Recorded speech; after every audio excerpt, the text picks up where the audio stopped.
अभी कुछ ज़्यादा यूज़ नहीं हुआ, तो अभी कुछ केमिकल पड़ा हुआ है, आप देख सकते हैं।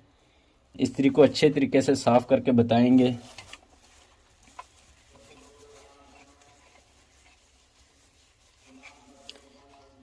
यकीन माने आप देखें इस्त्री कितने अच्छे तरीके के साथ साफ़ हो गई है।